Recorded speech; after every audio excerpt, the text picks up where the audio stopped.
Welcome to the Profitable Speaking Podcast, where we help you build a profitable six-figure business from the stage. Here's your host, Mr. Web Marketing, Brad Hauck. Most people still create content in silos, a speech here, an article there, maybe a video if they have time. But what if you have flipped that around and built AI-first content system, where every idea that you share on stage automatically becomes a cheat sheet you can give away, an article for your website, a video that you can put up on YouTube, and even a micro course. There is so many options available to you, and they're all connected and all consistent. It's not a theory anymore. It's how smart experts like yourself could be scaling their influence without burning out. And the point here is not burning out. In this episode, I'm going to break down an AI first content strategy, and I'm going to take you through how to move from taking your speech, turning into cheat sheets, articles, videos, micro courses, all in one clean workflow. And there's many ways you can do this. You can do it step by step, or you can automate it if you want to. You'll see how to use AI to keep your tone, your message, and your energy aligned across every platform, and how to turn one strong idea, your speech, into a full ecosystem of content that drives leads, builds your authority ongoing, and sells your expertise long after you've stopped talking. So let's get into this. Number one, we need to start with spoken insights, not written ideas. As speakers, our whole world starts on a stage. Most people start typing. We work in a slightly different manner, and we need to understand that because it's very powerful. Because we're on stage, because we're producing audio and possibly video, we have a lot of power that most content creators don't have. And that is that when you're speaking up to 120 words a minute or maybe more of content. And if you're on stage for 45 minutes, that's a lot of words. To sit down and actually type that up with your fingers would take a long time. So we're at a distinct advantage as speakers. But if you take an AI approach first to your content creation after you've done your speech, you can really change things around in how much other content you can produce. AI transcription captures your natural rhythm, your tones, and your emotions that written planning actually kills. When you try to write stuff, often it's lacking that emotion side of things. Whereas if you take your written word and you take a true transcription, remember you can get like a cleaned transcription or a true transcription, which is every word you said or tidied up. It's up to you. You can do both. That recording becomes the foundation for your cheat sheets, your articles, your courses, and that authentic voice that you use on stage, the way that you express yourself and you share your information with people so lovingly, is baked in from the start. And this is a key thing. You start with emotion and authenticity, and then you create the content instead of creating content and trying to build in emotion. Because as we all know, writing can be quite a boring thing to do for many people, and it can be quite hard to sit at a computer and just write an article. It's easy to let AI write the articles completely for you. I understand that. But wouldn't it be better if it contained some of your isms, some of those things that make you, that you say on stage, and your examples and your stories without you having to sit there and trying to nut them out? You can do that using AI. So there's lots of tools that we can use to do this. The first one that comes to mind is GenSpark. And by the way, if you don't have GenSpark, it is an AI browser. Have a look in the description of the podcast. You'll find a link there where you can grab it. It's completely free to download and try. And I've been using it for months. It's extremely powerful. I'm going to refer to it multiple times here.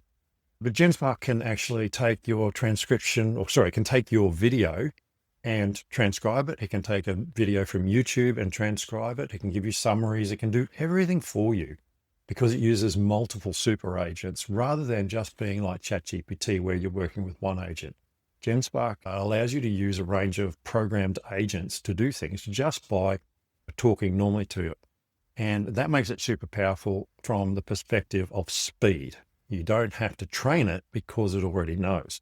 You can add training and you can improve it. And I'll talk about that a little bit later on, but GenSpark is so good in this way. And the other one, of course, is Cast Magic, which I really love. And I've noticed lately they've been doing some updates and some changes there.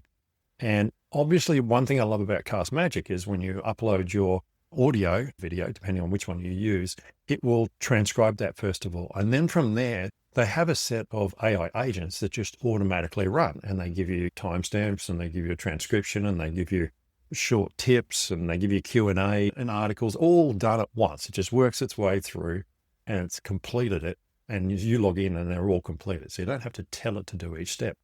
But the other thing that I really there is I can actually program custom prompts, and the custom prompts then are added into that same workflow.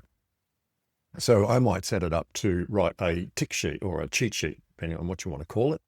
And because that wasn't existing there, the next time I log in and upload a file, it will automatically create that again because it's added into my workflow for me. So I can get rid of the ones I don't want, and I don't have to change my workflow. I don't need to add anything. In fact, I don't need to think at all. And you'll be able to do this with a whole range of tools very soon. OpenAI, for example, has now released all its agents and the ability to program custom agents. So you'll just be able to create a custom program very simply using text or speaking to it and getting it to create the agent for you. A bit like we've used with Make and tools like N8N for creating automations. Of course, they're still available too. But it's getting really easy to have one thing turned into a whole range of other things in one simple step. So keep your eyes on what's going on online, and look, stay in contact with me. You can always connect with me on Facebook. I'm always available on Facebook Messenger or on WhatsApp. And, I can keep you up to date on this thing. Otherwise, of course, keep listening to the podcast or catch up on my YouTube channel where I play with all these tools. But GenSpark and Cast Magic are the ones that I absolutely adore and I spend most of my time in. And as I've always said, it's about choosing the tools that work for you. If you like Gemini, then go for Gemini. If you like Perplexity, try the Perplexity Comet browser, which also has agents. It might be the one for you. It's super powerful too. And play with something. But once you find something that works, stick with it for a while until you find something better. Don't keep reinventing the wheel each week. And the less steps you've got to take to do this, the better. So, by the way, if you're ready to build a product that sells quickly and easily, why not launch a micro-learning course that people actually finish and one that's profitable? Check out my micro course builder kit at mrwebmarketing.com, MCP course. It walks you through every step of design, recording, and launching a micro course that delivers real results to your business's bottom line. So number 2, you need to treat each format as a compression ratio, not a purpose. Now, this might sound strange, but I will go into more detail here. Instead of thinking, I want to turn my speech into an article, think of it in terms of compressing the data that you've got there. The data being your content, your information, your IP.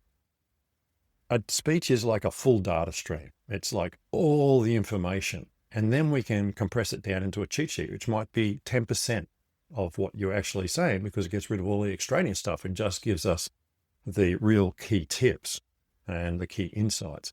Then we have articles, which are about a 50% compression. So we've got structured explanations going on there where we take your content and on stage, obviously we're moving around, we're answering questions, we're adding extra things in. The article can pull a lot of that extraneous stuff out and bring it down to about 50%. You can use video, which is 70% compression. You get more emotion in video and clarity. And using tools like Descript, which I absolutely love, you can actually get it to go through and pull out all the stuff that isn't actually important. Because when you're speaking on stage, as I said, there's a lot of extra stuff. Descript can go through and using AI, take out a lot of those chunks. So they will cut the video down considerably and make it better to watch for people who are watching online. Because we know from studies that people who are watching something on YouTube, they don't want to wait for all the pauses that you make on stage when you walk from one side to the other, or while you take a drink of water, or while you laugh at something someone in the audience has said, all these different things. They're fantastic when you're in front of a live audience because that's your connection going on, etc. But when you're watching it on video, you want them cut out. So video you can compress quite a bit. And then lastly, we've got micro courses in this case. And micro courses are small chunks of micro learning that you sell about a specific topic, which is extremely powerful and a great way to take what you've taught on stage and maybe take it a bit further or drill down to one specific point or framework. And micro courses really are decompressing the information back into modular teaching. So you're breaking it back into modules rather than one long speech. And maybe instead of taking all the speech, you might take just the framework you were talking about the speech and teach that in several modules.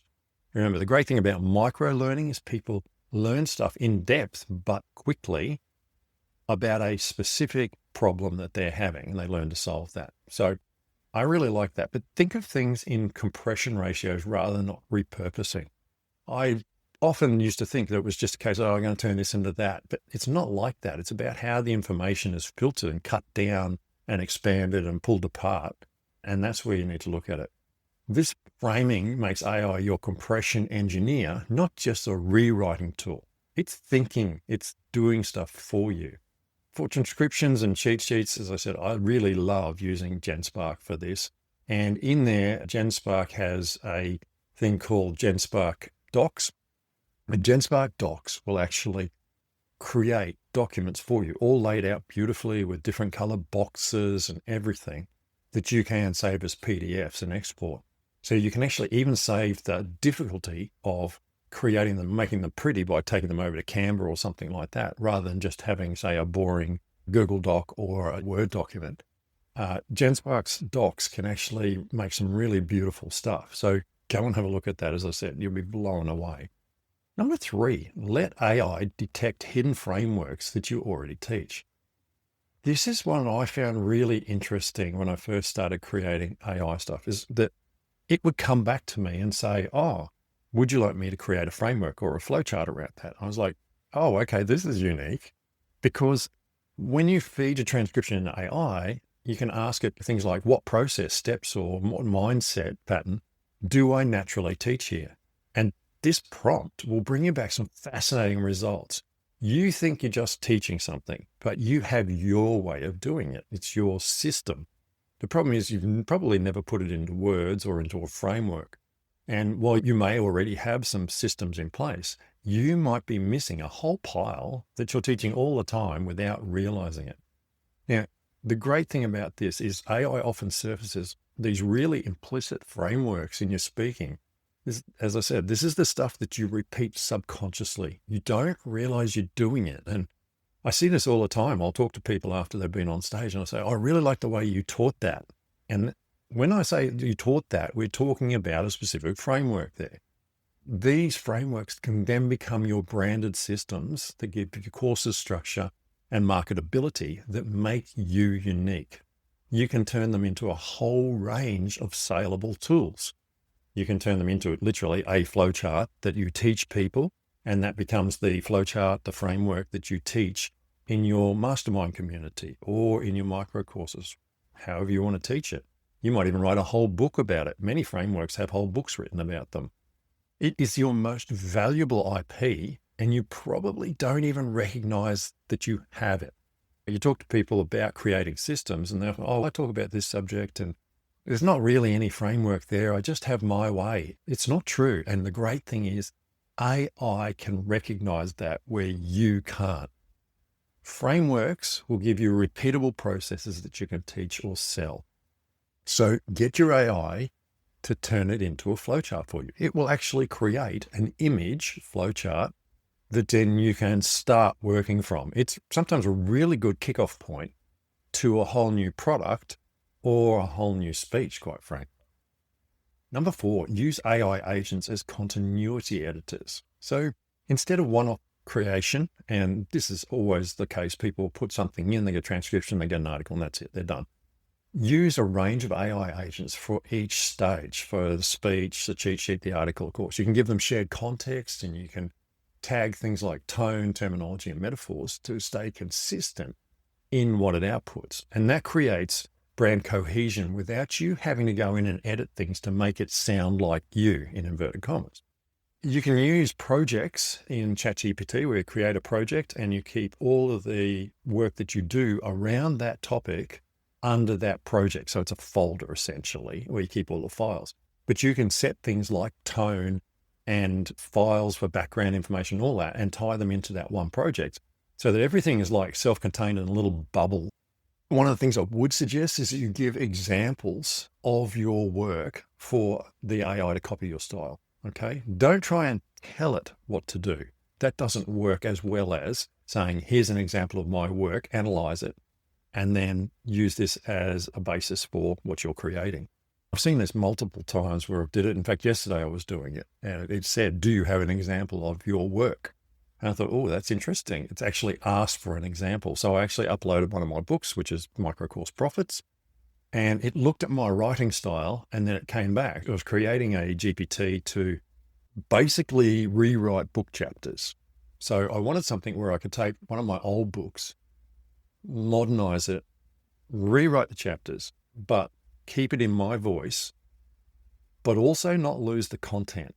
I didn't want to put in 7,000 words and get 1,000 words back, which is what happens often.